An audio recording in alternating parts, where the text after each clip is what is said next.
Hello friend, ನಮಸ್ತೆ. Welcome back to Vani Kannada log channel. ನಾನು ಈ ವಿಡಿಯೋದಲ್ಲಿ ಚೂಡ ಅಂತ ಮಾಡ್ತಾರಲ್ಲ, ಅವಲಕ್ಕಿ ಚೂಡ, ಈಗ ಮದುವೆ ಮನೆಯಲ್ಲೆಲ್ಲ ಹಚ್ತಾರಲ್ಲ ಆ ಥರ ಅವಲಕ್ಕಿ ಚೂಡ ಮಾಡೋದು ತೋರಿಸ್ತಾ ಇದ್ದೀನಿ. ತುಂಬ ದಿನದ ಮೇಲೆ ರೆಸಿಪಿ ಹಾಕ್ತಾಯಿದ್ದೀನಿ.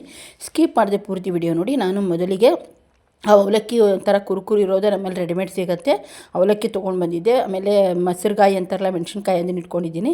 ಆಮೇಲೆ ಗೋಡಂಬಿ ಮತ್ತು ದ್ರಾಕ್ಷಿ, ಆಮೇಲೆ ಕೊಬ್ಬರಿ ಎಲ್ಲ ಹೆಚ್ಚಿಟ್ಕೊಂಡಿದ್ದೆ, ಶೇಂಗಾ, ಪುಟಾಣಿ, ಮತ್ತು ಇದಕ್ಕೆ ಸಕ್ಕರೆ ಪೌಡರ್ ಹಾಕಿದ್ದೆ ಸ್ವಲ್ಪ ನಾನು. ಆಮೇಲೆ ಸಾಸಿವೆ ಪುಡಿ, ಜೀರಿಗೆ, ಆಮೇಲೆ ಅರಿಶಿನ ಪುಡಿ ಇಟ್ಕೊಂಡು, ಆಮೇಲೆ ಇದು ಹವೀಜ ಪೌಡರ್, ಇದು ಹವೀಜ ಪೌಡರ್ ಹಾಕಬೇಕು, ತುಂಬ ಟೇಸ್ಟ್ ಆಗುತ್ತೆ. ಈ ಥರ ಮಾಡಿದ್ದೀನಿ ನೋಡಿ ಹೆಂಗೆ ಮಾಡಿದ್ದೀನಿ ಅಂತ. ಫಸ್ಟಿಗೆ ನಾನು ಎಣ್ಣೆ ಕಾಯಕ್ಕೆ ಇಟ್ಕೊಂಡು, ಎಲ್ಲರೂ ಏನು ಮಾಡ್ತಾರೆ, ಒಗ್ಗರಣೆಯಲ್ಲಿ ಇದೆಲ್ಲ ಹಾಕಿಬಿಡ್ತಾರೆ, ಕೊಬ್ಬರಿ, ಶೇಂಗಾ ಅದೆಲ್ಲ. ನಾವು ಹಂಗೆ ಮಾಡೋಂಗಿಲ್ಲ. ಫಸ್ಟ್ ಎಣ್ಣೆ ಕಾಯ್ಲಿಕ್ಕೆ ಇಟ್ಕೋಬೇಕು. ಎಣ್ಣೆ ಕಾದ ತಕ್ಷಣ ಒಂದೊಂದೇ ಸಪ್ರೇಟ್ ಮಾಡಿ ಎಣ್ಣೆಯಲ್ಲಿ ಕರೆದು ತೆಕ್ಕೋಬೇಕು. ಅಂದರೆ ಫಸ್ಟಿಗೆ ನಾನು ಈಗ ದ್ರಾಕ್ಷಿ ಕರೆದು ತೆಕ್ಕೊಂಡೆ, ಎಣ್ಣೆ ಕಾದ ತಕ್ಷಣ ದ್ರಾಕ್ಷಿ ಎಲ್ಲ ಕರೆದು ತೆಕ್ಕೊಂಡೆ ನಾನು. ಹಾಗೆ ಒಂದೊಂದೇ ಐಟಮ್ ಏನೇನಿರುತ್ತಲ್ಲ ಒಂದೊಂದೇ ಅದನ್ನು ಮಾಡಿ ಕರೆದು ತೆಗೆದಿಟ್ಕೊಂಡು ಆಮೇಲೆ ಅವಲಕ್ಕಿ ಹಚ್ಚಬೇಕು. ನಾವು ಹಂಗೆ ಮಾಡ್ತೀವಿ. ನಾವು ಯಾವ ಥರ ಮಾಡಿದ್ದೀವಿ, ಹೊಸ ಥರ ಇದೆ ನೋಡಿ. ಹಾಗೆ ನನ್ನ ಚಾನಲ್ಗೆ ಇನ್ನೂ ಯಾರು ಸಬ್ಸ್ಕ್ರೈಬ್ ಆಗಿಲ್ಲ ಅಂದರೆ ಸಬ್ಸ್ಕ್ರೈಬ್ ಆಗಿ ಬೆಲ್ ಬಟನ್ ಪ್ರೆಸ್ ಮಾಡಿ. ನಾನು ಹಾಕೋ ಫಸ್ಟ್ ವೀಡಿಯೋ ನೋಟಿಫಿಕೇಷನ್ ನಿಮಗೆ ಬರುತ್ತೆ. ಅದು ಅಲ್ಲದೆ ತುಂಬ ದಿನದ ಮೇಲೆ ರೆಸಿಪಿ ಹಾಕ್ತಾಯಿದ್ದೀನಿ, ಸ್ಕಿಪ್ ಮಾಡಿದೆ ಪೂರ್ತಿ ನೋಡಿ ಹೆಂಗೆ ಅನ್ನಿಸ್ತು ಅಂತ ನನಗೆ ಕಮೆಂಟ್ ಮುಖಾಂತರ ತಿಳಿಸಿ. ನೀವು ಯಾವ ಥರ ಅವಲಕ್ಕಿ ಚೂಡ ಮಾಡ್ತೀರಾ ಅಂತ. ಇದು ಮದುವೆ ಮನೆಯಲ್ಲೆಲ್ಲ ಈ ಥರ ಅವಲಕ್ಕಿ ಮಾಡ್ತಾರೆ. ಅದು ಅಲ್ಲದೆ ನಾವು ನಂಗೆ ಆರ್ಡ್ರ್ ಬಂದಿತ್ತದು, ಒಂದು 4-5 kg ಅವಲಕ್ಕಿ ಆರ್ಡ್ರ್ ಬಂದಿತ್ತು. ಅದಕ್ಕೆ ನಾನು ಫಸ್ಟಿಗೆ ಒಂದೊಂದೇ kg ಕೊಡೋಣ ಅಂಥೇಳಿ ಹಚ್ಕೊಡ್ತಾ ಇದ್ದೆ ಫಸ್ಟಿಗೆ. ಆಮೇಲೆ ನನಗೆ 1-2 kg ಬಂತು. ಆರ್ಡ್ರ್ ಬಂದಿದ್ದು ಅವಲಕ್ಕಿ ನೋಡಿ ಯಾವ ಥರ ಮಾಡಿದ್ದೀವಿ ಅಂತ. ಫಸ್ಟಿಗೆ ದ್ರಾಕ್ಷಿ ಎಲ್ಲ ಕರೆದು ತೆಕ್ಕೊಂಡ್ವಿ ನಾವು. ಆಮೇಲೆ ಗೋಡಂಬಿ ತೆಗಿಬೇಕು. ಈಗ ನಾವು ಏನು ಮೊದಲು ಹೆಚ್ಚೆಲ್ಲ ಇಟ್ಕೊಂಡಿರ್ತೀವಲ್ಲ, ಅದರ ಒಣ ಕೊಬ್ಬರಿ ಆಯಿತು, ಶೇಂಗಾ, ಪುಟಾಣಿ ಎಲ್ಲ ಒಂದೊಂದೇ ಹಾಕಿ ಈ ಥರ ಮಾಡೋದು ನೋಡಿ. ಈಗ ಗೋಡಂಬಿ ಎಲ್ಲ ಎಣ್ಣೆಯಲ್ಲಿ ಕರೆದು ತೆಕ್ಕೋಬೇಕು. ಅದಾದ ತಕ್ಷಣ ನೆಕ್ಸ್ಟ್ ಏನಪ್ಪ ಅಂದರೆ ಒಣ ಕೊಬ್ಬರಿ ಇರುತ್ತಲ್ಲ, ಒಣ ಕೊಬ್ಬರಿನ ಸ್ವಲ್ಪ, ಇವನು ಗೋಡಂಬಿನೂ ಅಷ್ಟೇ, ಸ್ವಲ್ಪ ಕೆಂಪಾಗೋ ತನಕ ಕರೆದು ತೆಗೆದುಬಿಡಬೇಕು. ಟೇಸ್ಟ್ ಆಗುತ್ತೆ ನೋಡಿ. ನಮ್ಮ ಮುಂದೆ ಯಾವ ಥರ ಮಾಡ್ತೀನಿ ಅಂತ. ನಾವೆಲ್ಲ ಒಗ್ಗರಣೆಯಲ್ಲಿ ಹಾಕಲ್ಲ, ಇದನ್ನೆಲ್ಲ ಸಪ್ರೇಟ್ ಎಣ್ಣೆಯಲ್ಲಿ ಕರೆದು ತೆಗೆದು ಆಮೇಲೆ ಹಚ್ಕೊಡ್ತೀವಿ ನಾವು ಅವಲಕ್ಕಿನ ನೋಡಿ. ಅದಾದ ತಕ್ಷಣ ಒಣ ಕೊಬ್ಬರಿ ಹೆಚ್ಚಿಟ್ಕೊಂಡಿದ್ನಲ್ಲ, ನಾನು ಇದನ್ನು 1 kg ಅವಲಕ್ಕಿ ಅಳತೆ ತೋರಿಸ್ತಾ ಇದ್ದೀನಿ ನಿಮಗೆ. ಯಾಕಂದರೆ ಜಾಸ್ತಿ ತೋರ್ಸೋಕ್ಕಾಗಲ್ಲ ಅಂತ 1 kg ಅಳತಿದಷ್ಟೇ ತೋರಿಸ್ತಾ ಇದ್ದೀನಿ. 1 kgಗೆ ನಾನು 1 ಬಟ್ಲ ಒಣ ಕೊಬ್ಬರಿ ತೊಗೊಂಡಿದ್ದೀನಿ, 1 ಬೌಲ್ ಶೇಂಗಾ, 1 ಬೌಲು ಪುಟಾಣಿ, ಆಮೇಲೆ ಇದು ನಾನು ಒಂದು ಸ್ವಲ್ಪ ಗೋಡಂಬಿ ಮತ್ತು ಸ್ವಲ್ಪ ದ್ರಾಕ್ಷಿ ಇಟ್ಕೊಂಡಿದ್ದೀನಿ. ಈ ಥರ ಮಾಡ್ತಾಯಿದ್ದೀನಿ ನೋಡಿ ಫ್ರೆಂಡ್. ಯಾವ ಥರ ಅನ್ನಿಸ್ತು ಅಂತ ನನಗೆ ಹೇಳಿ, ನೀವು ಯಾವ ಥರ ಮಾಡ್ತೀರಂತ. ಇದು ಸ್ವಲ್ಪ ಅಷ್ಟೇ, ಒಣ ಕೊಬ್ಬರಿನೂ ಸ್ವಲ್ಪ ಕೆಂಪು ಆಗೋ ತನಕ ಅದರಲ್ಲಿ ಬಿಡಬೇಕು. ಬ್ರೌನ್ ಕಲರ್ ಬಂದ ತಕ್ಷಣ ತೆಗೆದುಬಿಡ್ಬೇಕು ಅಷ್ಟೇ ಅದನ್ನು ನೋಡಿ. ಚೆನ್ನಾಗಿರುತ್ತೆ, ಟೇಸ್ಟ್ ಅನಿಸುತ್ತೆ. ಹೀಗೆ ಮಾಡ್ತೀವಿ ನಾವೆಲ್ಲ. ಫಸ್ಟೆಲ್ಲ ಎಣ್ಣೆಯಲ್ಲೆಲ್ಲ ಹಾಕಿಕ್ಕೆಲ್ಲ ಕರೆದು ತೆಕ್ಕೊಂಡು ಆಮೇಲೆ ಮಾಡ್ತೀವಿ ನೋಡಿ. ಅದು ಹೆಂಗೆ ಮಾಡಿದ್ದೀನಿ ಅಂತ ನಿಮಗೆ ಸ್ಕಿಪ್ ಮಾಡಿದೆ ನೋಡಿ, ಗೊತ್ತಾಗತ್ತೆ.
ನಾವೆಲ್ಲ ಎಣ್ಣೆಯಲ್ಲಿ ಕರೆದಿಟ್ಕೊಂಡಿರ್ತೀವಲ್ಲ ಆ ಎಣ್ಣೆಗೆ ಸ್ವಲ್ಪ ಸಾಸಿವೆ ಜೀರಿಗೆ ಅರಿಶಿನ ಪುಡಿ ಹಾಕಿ ಒಗ್ಗರಣೆ ಮಾಡಿಕೊಂಡು ಈ ಅವಲಕ್ಕಿಗೆ ಸ್ವಲ್ಪ ಹಾಕಿ ಹಚ್ತಾ ಹೋಗಬೇಕು.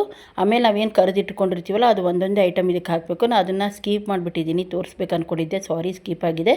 ಅದಕ್ಕೆ ನಾವು ಎಲ್ಲ ಫಸ್ಟೇ ಎಣ್ಣೆಯಲ್ಲೆಲ್ಲ ಅವಲಕ್ಕಿ ಹಚ್ಕೊಂಡು ಆಮೇಲೆಲ್ಲ ಕರೆದಿದ್ದೆಲ್ಲ ಅದಕ್ಕೆ ಹಾಕಬೇಕು. ನೋಡಿ ನಾನು ಆರ್ಡ್ರ್ ಬಂದಿತ್ತಲ್ಲ ಕವರೆಲ್ಲ ಪ್ಯಾಕ್ ಮಾಡ್ತಾಯಿದ್ದೆ ನಾನು. ಈ ಥರ ಮಾಡೋದು ಹೆಂಗೆ ಅನ್ನಿಸ್ತು ಅಂತ ನನಗೆ ಕಮೆಂಟ್ ಮುಖಾಂತರ ತಿಳಿಸಿ. ಯಾವ ಥರ ಅನ್ನಿಸ್ತು ವಿಡಿಯೋ ಅಂತ ಹೇಳಿ. ನೀವು ಇದೇ ಥರ ಅವಲಕ್ಕಿ ಹಚ್ತೀರಾ ಅಂತಲೂ ನನಗೆ ಕಮೆಂಟ್ ಮಾಡಿ ತಿಳಿಸಿ ಅಂತ ಹೇಳ್ತಾ ಈ ವಿಡಿಯೋ ಇಲ್ಲಿಗೆ ಮುಗಿಸ್ತಾ ಇದ್ದೀನಿ. ನನ್ನ ವಿಡಿಯೋ ಪೂರ್ತಿಯಾಗಿ ನೋಡಿದವ್ರಿಗೆಲ್ಲ ಧನ್ಯವಾದ ಹೇಳಿ ಈ ವಿಡಿಯೋ ಮುಗಿಸ್ತಾ ಇದ್ದೀನಿ. ಮತ್ತೆ ಮುಂದಿನ ವಿಡಿಯೋದಲ್ಲಿ ಸಿಗೋಣ ಅಂತ ಹೇಳಿ ನಾನು ನೋಡಿ ಇದೆಲ್ಲ ಆರ್ಡ್ರ್ ಬಂದಿದ್ದು ಪ್ಯಾಕ್ ಮಾಡಿಟ್ಟಿದ್ದೀವಿ. Bye bye friend, thank you for the watching my video friends, bye.